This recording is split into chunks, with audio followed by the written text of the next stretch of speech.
Class 9th physical features of India lesson में हम लोग द आइसलैंड्स के बारे में पढ़ेंगे।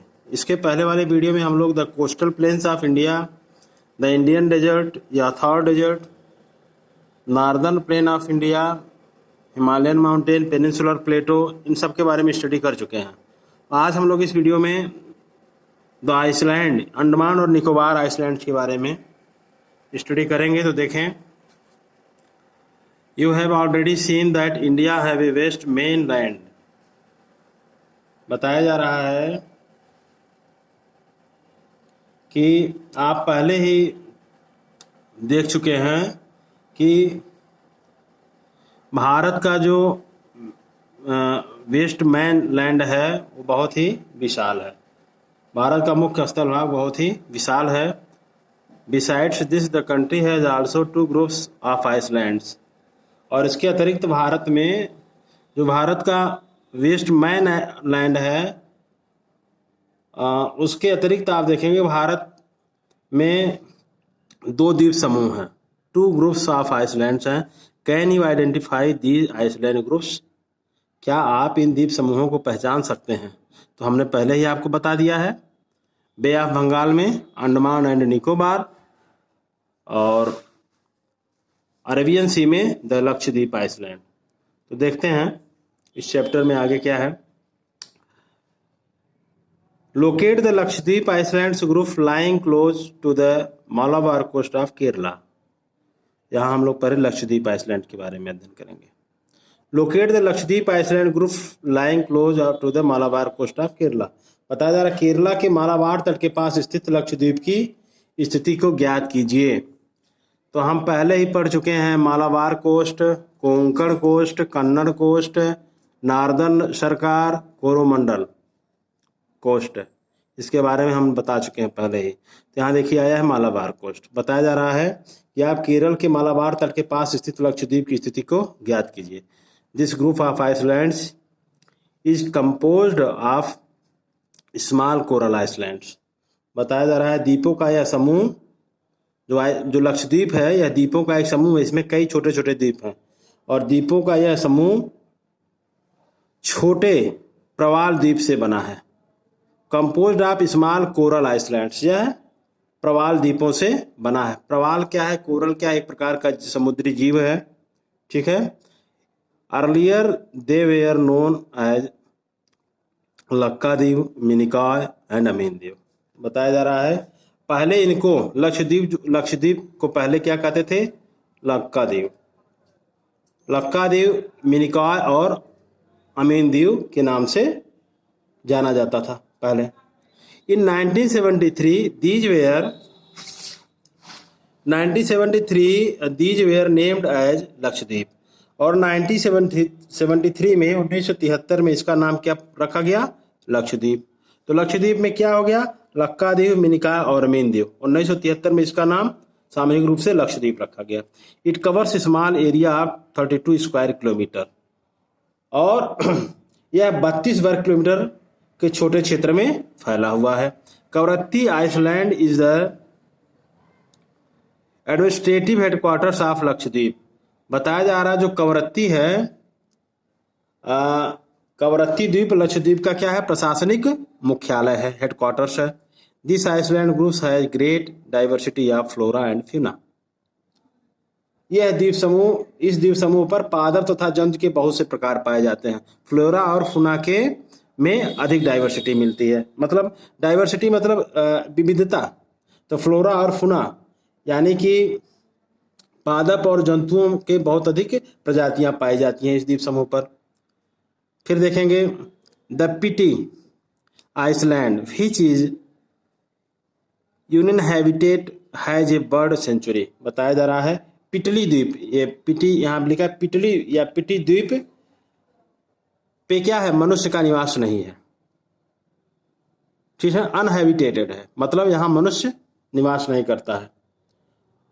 हैज ए बर्ड सेंचुरी, यहाँ पर क्या है? एक पक्षी अभ्यारण्य, बर्ड सेंचुरी है। फिर आगे आप कोरल्स के बारे में यहाँ दिया हुआ है। कोरल क्या है इसके बारे में पढ़िएगा। फिर हम इस पे पहले आते हैं इस टॉपिक पे। नेक्स्ट टॉपिक जो है Now you see the elongated chain of islands located in the Bay of Bengal extending from north to south. फिर अब बताया जा रहा है आपसे कि अब बंगाल की खाड़ी में, बे ऑफ बंगाल में, ये जो लक्षद्वीप है अरेबियन सी की बात हुई, अब बे ऑफ बंगाल में उत्तर से नॉर्थ टू साउथ, उत्तर से दक्षिण की तरफ फैले द्वीपों की श्रृंखला और ध्यान दीजिए। मैप पर आप देखें बे ऑफ बंगाल में उत्तर से दक्षिण दिशा में एक द्वीपों की श्रृंखला फैली हुई है। फिर आप देखेंगे these are Andaman and Nicobar island, यह क्या है? अंडमान और निकोबार द्वीप समूह है। They are bigger in size and are more numerous and scattered. बताया जा रहा है यह द्वीप समूह आकार में क्या है? आकार में बड़े संख्या में क्या हैं? बहुल हैं तथा बिखरे हुए हैं। आकार में बड़े हैं और क्या है? बिखरे हुए हैं। The entire group of island is divide into two broad categories, the Andaman in the north and the Nicobar in the south. अब जो अंडमान निकोबार आइसलैंड है, यह द्वीप समूह मुख्यतः दो भागों में बांटा गया है। नॉर्थ में इसको अंडमान कहते हैं और साउदर्न पार्ट इसका क्या कहलाता है? निकोबार कहलाता है। It is believed that these islands are an elevated portion of submarine mountains. बताया जाता है या यह माना जाता है कि यह द्वीप समूह क्या है? Elevated portion of submarine mountains. यह जो अंडमान निकोबार आइसलैंड है, यह निमज्जित पर्वत श्रेणियों के शिखर है। मतलब जल में जो पर्वत श्रेणियां अंडमान निकोबार के नीचे आप देखेंगे पर्वत श्रेणियां हैं, उसी का यह ऊपरी शिखर है अंडमान और Nicobar. These islands groups are great, these island group of great strategic importance for the country. फिर बताया जा रहा है यह द्वीप समूह क्या है? Strategic importance of the country. इन द्वीप समूहों में यह द्वीप समूह देश की सुरक्षा के लिए बहुत ही महत्वपूर्ण है। इसका पोजीशन क्या है? Strategic position, strategic importance of the country. यह भारत की या हमारे देश की सुरक्षा के लिए बहुत ही महत्वपूर्ण है। There is great diversity of flora and fauna in this group of island too. अब लक्षद्वीप की तरह द्वीप समूह में भी क्या है? पादप और जंतुओं में बहुत ही अधिक विविधता है, डाइवर्सिटी है। मतलब इनकी किस्में जंतुओं और पौधों की अधिक किस्में मिलती हैं। These islands lie close to equator and experience equatorial climate and has thick forest cover. फिर बताया जा रहा है कि ये विषुवत वृत्त के क्या है? अंडमान निकोबार विषुवत रेखा के करीब है और यहाँ की जलवायु क्या है? अंडमान निकोबार की जलवायु का इक्वेटोरियल क्लाइमेट है, विषुवत रेखीय जलवायु है। And has thick forest cover, और यह घने जंगलों से आच्छादित है या घने जंगलों से ढका हुआ है। तो यहाँ की जलवायु कैसी है? विषुवत रेखीय जलवायु है। फिर एक क्वेश्चन आपसे पूछा जा रहा है, do you know India's only active volcano is found on Barren islands in Andaman and Nicobar group of islands. बताया जा रहा है भारत का एकमात्र सक्रिय ज्वालामुखी कहाँ है? अंडमान निकोबार द्वीप समूह के बैरन द्वीप पर है। बैरन आइसलैंड क्या है? एक एक्टिव वॉल्केनो का एग्जाम्पल है जो अंडमान निकोबार द्वीप समूह में स्थित है। फिर आते हैं ये detailed account of the different physiographic units highlights the unique features of each reason. विभिन्न भू-आकृतिक विभागों का विस्तृत विवरण प्रत्येक विभाग की क्या करता है? विशेषताएं स्पष्ट करता है। Highlights the unique features of each region. It would however be clear that each region complements the other and makes the country richer in its natural resources। परंतु यह स्पष्ट है कि ये विभाग क्या है? एक दूसरे के पूरक हैं और वे देश के प्राकृतिक संसाधनों को क्या करते हैं? समृद्ध, richer in its natural resources, और देश के प्राकृतिक संसाधनों को समृद्ध बनाते हैं। फिर बताया जा रहा है the mountains are the major source of water and forest wealth. बताया जा रहा है माउंटेन्स जो है, जैसे भारत का हिमालयन माउंटेन्स है, ये क्या है? ये जल और वनों के प्रमुख स्रोत हैं। ये क्या है? Major source of water and forest wealth. ये जल और वनों के प्रमुख स्रोत हैं। इसी प्रकार बताया जा रहा है, जैसे द माउंटेन्स के बारे में हो गया, फिर बताया जाता है northern plains are the greeneries of the country. उत्तरी मैदान क्या है, देश का क्या है, ग्रीनरीज है, यानी कि अन्न भंडार है, जो नॉर्दर्न प्लेन ऑफ इंडिया है।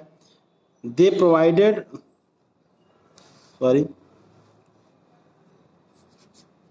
एक बार देख लें, the mountains are the major source of water and forest wealth. The northern plains are the greeneries of the country. Northern plains क्या है, भारत का अन्न भंडार है। They provided the base of early cultivations. बताया जा रहा है इन्हें प्राचीन सभ्यताओं को विकास, इस नॉर्दर्न प्लेन का जो अन्न भंडार है, इनसे प्राचीन सभ्यताओं के विकास को क्या मिला, आधार मिला। The plateau is a storehouse of minerals. और जो प्लेटो, जो पठारी भाग है भारत का, जैसे आप पेनिनसुलर प्लेटो पढ़े हैं, पठारी भाग क्या है, खनिजों के भंडार हैं, which has played a crucial role in the industrialisation of the country. और ये खनिज भंडार क्या है, जो प्रायद्वीपीय पठार में मिलने वाले खनिज हैं, ये देश के औद्योगिकरण में, इनकी इंडस्ट्रियलाइजेशन में महत्वपूर्ण भूमिका रही है। The coastal region and islands groups provider sites of fishing and port activities. और जो भारत के समुद्र तटीय क्षेत्र हैं, उनसे क्या हुआ, fisheries,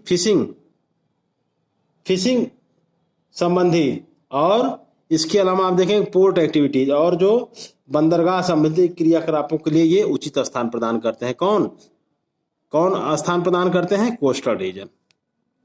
Thus, the diverse physical features of the land have immense future possibilities of development.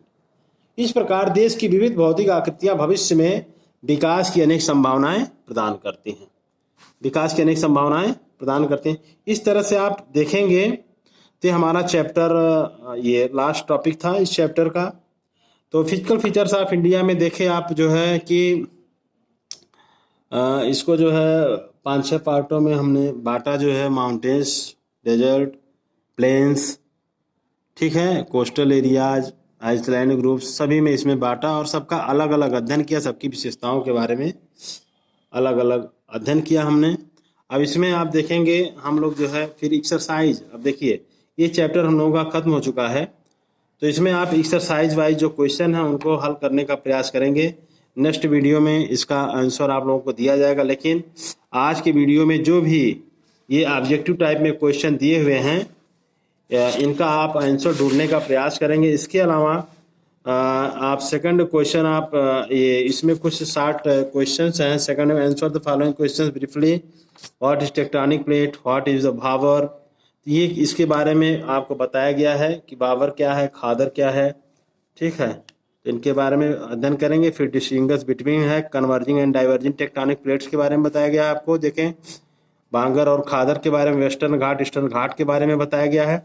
इनका आप एक शॉर्ट नोट्स बनाएंगे, आंसर देने का प्रयास करेंगे, और इसके अलावा हमारे द्वारा भी इसका आंसर आपको ग्रुप में भेजा जाएगा, ठीक है। फिर हम लोग नेक्स्ट वीडियो में ड्रेनेज सिस्टम है, और इसके अलावा कुछ हिस्ट्री के, सिविक्स और हिस्ट्री के पार्ट हैं, सिविक्स के हैं, इकोनॉमिक्स के हैं, तो उन पार्टों का भी हम अध्ययन करेंगे।